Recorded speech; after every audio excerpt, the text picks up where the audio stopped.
My narcissistic mom and golden child brother tried to hijack my wedding, changing the menu, seating chart, even demanding I not wear white. When I refused, Mom canceled my catering order out of spite. So I fought back. I should have known my wedding would turn into a war zone the moment my mother's perfectly manicured finger first touched my guest list. "Jessica, sweetheart," Mom said in that sickly sweet tone that always meant trouble, "we need to talk about this list of yours." She held up my carefully curated spreadsheet between her thumb and forefinger like it was a used tissue. I felt my grip tightening around my coffee mug. "What's wrong with it?" She sighed dramatically, tossing her highlighted blonde hair over one shoulder. "Half these people don't even know you. Why on earth would you invite Mark's college roommate, but not Cousin Margaret? She changed your diapers." "That's literally not true," I said through gritted teeth. "And Mark's roommate is his best man." Mom's lips pursed in that way they always did when she was about to say something devastatingly passive-aggressive. "Well, if you insist on having such a small wedding, I suppose we'll just have to make some adjustments." The dress shopping was when I should have seen the red flags. The moment I stepped out in my dream gown, a sleek, modern A-line with delicate lace sleeves, Mom's face twisted like she'd bitten into a lemon. "Why?" She circled me slowly, her designer heels clicking ominously on the boutique floor. "Darling, with your complexion, you'll look positively washed out." The consultant froze mid-pin.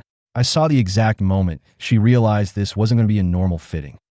"Maybe ivory would be more forgiving," Mom continued, already pulling a puffy monstrosity off the rack. "Or champagne.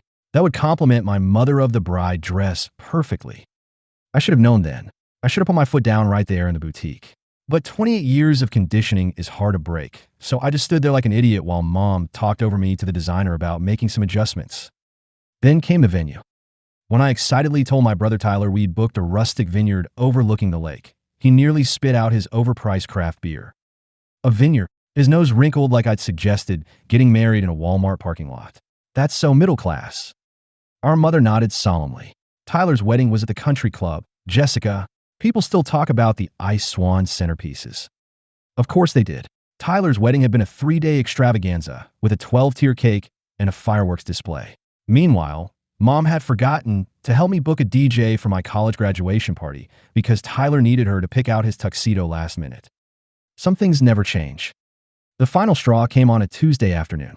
I was knee-deep in seating chart hell when my phone buzzed with a text from Mom. "Sweetheart, I took the liberty of updating the seating arrangements. You had so many empty spots at your table. I moved some of my bridge club ladies closer to the front. They'll be so touched." Attached was a photo of my meticulously planned seating chart, now covered in red pen marks. My stomach dropped to the floor. I called her immediately. "Mom, what is this?" "Oh, don't be dramatic, Jessica," she said, her voice dripping with condescension. "You weren't going to fill those seats anyway, and Margaret has a bad knee." I could hear her smug smile through the phone. That's when it hit me. This wasn't about my wedding. This was about control, about maintaining the perfect family image, about making sure Jessica didn't dare have something that might outshine Tyler's wedding. My hands shook as I gripped the phone. 28 years of being the afterthought child, the one whose achievements were met with "that's nice, dear," while Tyler got standing ovations for managing to tie his shoes, all came bubbling to the surface. So I took a deep breath and said the 2-letter word that would change everything. "No." Silence. Dead. Terrifying silence. Then, "Excuse me?" I said, "No, Mom. It's my wedding. Not yours. Not Tyler's. Mine." My voice only shook a little. The seating chart stays how I made it. The line went so quiet, I thought she'd hung up. Then came the whisper that sent chills down my spine. "After everything I've done for you." And just like that, the mask slipped. Game on. I should have known my mother wouldn't take my defiance lying down. 3 days after I refused to let her rewrite my seating chart, the retaliation began. It started with a barrage of texts at dawn, vague, guilt-tripping messages from Mom, angry demands for explanation from Tyler, and the usual passive-aggressive neutrality from Dad. By the time I arrived at my parents' house for the mandatory family meeting, the air was thick with tension, the kind that clung to every surface like the scent of my mother's overpriced vanilla candle. She sat at the head of the table, her fingers drumming against her wine glass, her lips pursed in that way they always did when she was about to deliver a blow disguised as concern. "We need to discuss your attitude problem," she said, pouring herself a generous glass of Pinot Noir. I clenched my fists under the table, my nails digging into my palms. My so-called attitude problem had a name. I was done being her doormat. Tyler, ever the golden child, leaned back in his chair with a smirk. Just let Mom fix the seating chart, Jess. You know you're bad at this kind of thing. The worst part? He actually believed it. Our entire lives, Mom had fed him the same lie, that I was impulsive, disorganized, incapable of making good decisions. And he'd swallowed a whole. Mark, my sweet, oblivious fiancé, blinked at them in confusion. Bad at what? Planning, Mom said smoothly, her voice dripping with faux sympathy. Jessica's always been impulsive. The words hit like a slap. There it was, the narrative she'd spent years crafting, now being handed to Mark like a warning. Don't trust her judgment. Don't listen to her. She doesn't know what she's doing. I opened my mouth to argue, but the damage was already done. 2 days later, I got the call that shattered whatever fragile hope I had left. The vineyard coordinator's voice was hesitant, almost apologetic. Jessica, your mother just canceled your catering order? For a moment, I couldn't breathe. She what? She said you'd switch to a raw vegan menu for all 150 guests. The world tilted. My mother, a woman who once threw a tantrum because her latte wasn't made with exactly 2 sugars, had somehow convinced the venue she had the authority to change my wedding menu to uncooked vegetables. This wasn't just sabotage. This was war.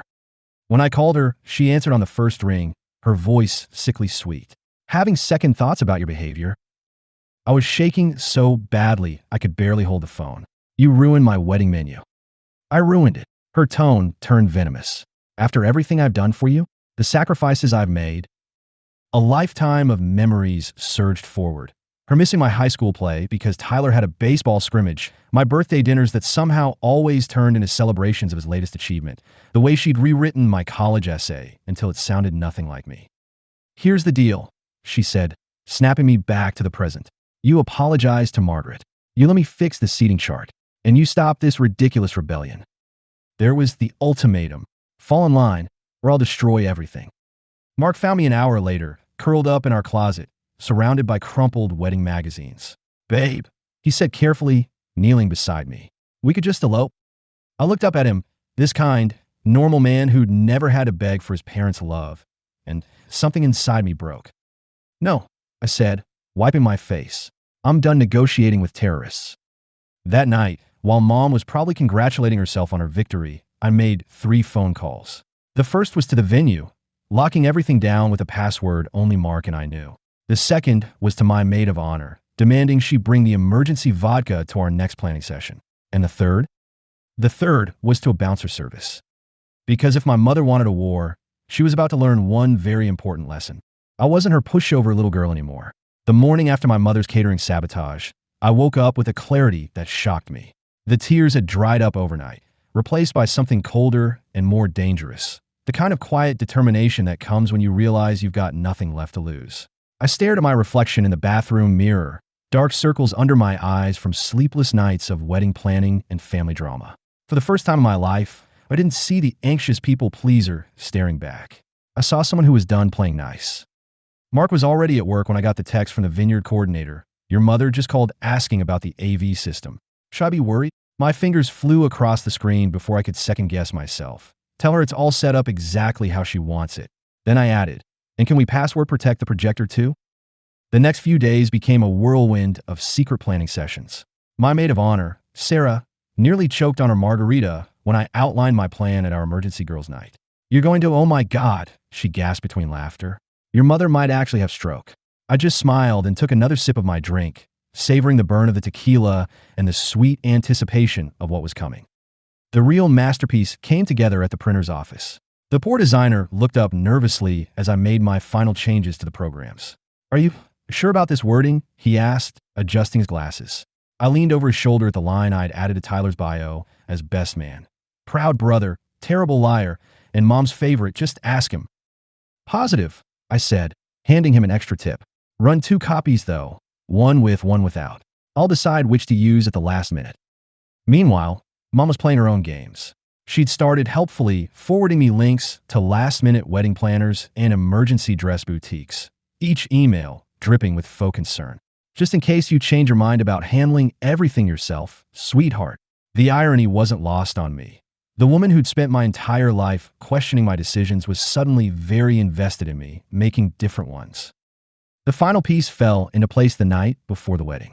I was alone in our apartment, carefully packing my emergency kit, aspirin, tissues, and a flash drive labeled "Do not play unless absolutely necessary" when my phone buzzed. It was Tyler. "You're really going through with this?" he asked, his voice uncharacteristically hesitant. I paused, the weight of everything settling on my shoulders. "Through with what, Ty? Having my wedding the way I want it?" "Yeah, I am." There was a long silence before he muttered something about me being dramatic and hung up. I stared at my reflection in the dark window, wondering if this would finally be the thing that broke our family beyond repair. Then I remembered the years of being overlooked, the constant comparisons, the way my achievements were always met with "that's nice," while Tyler's were celebrated with champagne. Some bridges needed burning. The morning of the wedding dawned unnaturally bright and clear, as if the universe itself was holding its breath. Sarah helped me in my dress, the sleek white one Mom had hated, while we listened through the wall as my parents arrived at the venue. Even through plaster and wood, I could hear my mother's voice carrying, "Well, obviously we'll need to check the seating arrangements again. Jessica has no sense of." Sarah met my eyes in the mirror and squeezed my shoulders. "Ready for war." I adjusted my veil with shaking hands and took one last look at the flash drive in my clutch. Let's give them a wedding they'll never forget. The moment I stepped out of the bridal suite, I could feel it, the electric tension crackling through the vineyard like an approaching storm. Guests milled about clutching champagne flutes, their smiles a little too bright, their laughter a little too loud. They knew something was coming. Weddings in our family were never just celebrations. They were blood sport in fancy clothes. And today, I was done being the prey. My first clue that the battle had already begun came when Sarah came sprinting around the corner, her heels in one hand, her phone in the other. "Your mother," she gasped, "just cornered the DJ. She's insisting he add a mother-daughter dance to the set list." I didn't even blink. "Password." Sarah grinned. "Already handled. You told her the system was locked by the bride. You should have seen her face." I adjusted my veil, watching the sunlight catch on the delicate lace. "Good. Let her steam for a while." The ceremony itself was almost peaceful. Almost. I'd barely taken 2 steps down the aisle when I saw it. Mom had moved her seat. Instead of the front row, she planted herself directly in the center aisle, forcing me to walk around her. A petty power play, but one that made my fingers tighten around my bouquet. Then I noticed Tyler. My brother, my best man, was standing at the altar with his arms crossed, his expression somewhere between bored and annoyed. No smile, no warmth, just the same look he'd given me when we were kids, and Mom made him babysit me instead of going to parties. Mark squeezed my hand as I reached him. "You okay?" he whispered. I looked at my family. Mom's fake tears, Tyler's barely concealed disdain, Dad's nervous glances between us, and realized with startling clarity, no, I'm not. But I would be. The reception started with a bang, literally. Mom accidentally knocked over a tray of champagne flutes during the toast, sending glass shattering across the floor. "Oh dear," she cried, fluttering her hands. "Jessica, sweetheart, maybe you should have hired more competent staff." The room went dead silent. That's when I nodded to the DJ. The microphone feedback screeched through the speakers as Tyler stood to give his speech. He cleared his throat, smirking down at his notes, the fake ones I'd swapped into his pocket earlier. "So, as the favorite child," he began, then froze. His face drained of color as he realized what he was holding. I took a slow sip of champagne as Tyler stammered, desperately trying to backtrack. The guests erupted. Aunt Linda cackled into her wine. Cousin Mark choked on his appetizer. And Mom?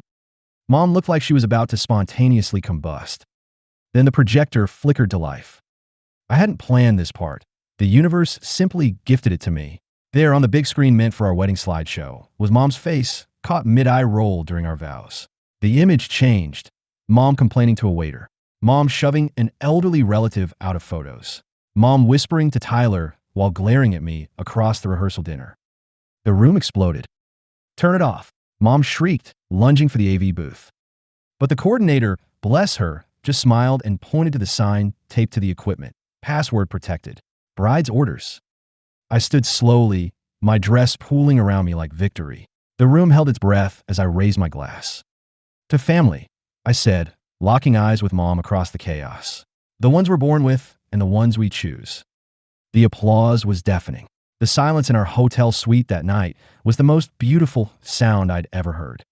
No frantic texts, no screaming voicemails, just Mark snoring softly beside me and the distant hum of the city below. I lay awake staring at the ceiling, waiting for the guilt to hit, but it never came.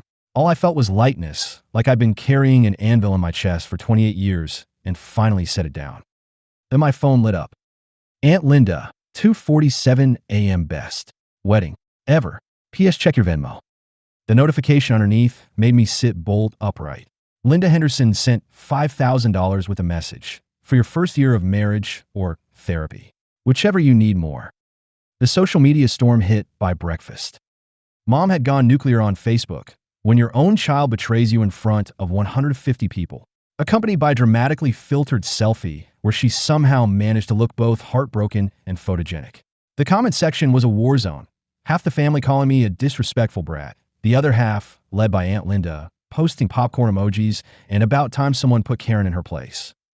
Tyler's contribution was an Instagram story of himself staring mournfully into a whiskey glass with a caption, "Family isn't blood, it's loyalty." I screenshot it and sent it to Sarah with, "Remember when he told the cops it wasn't him who keyed their car? Loyalty my ass."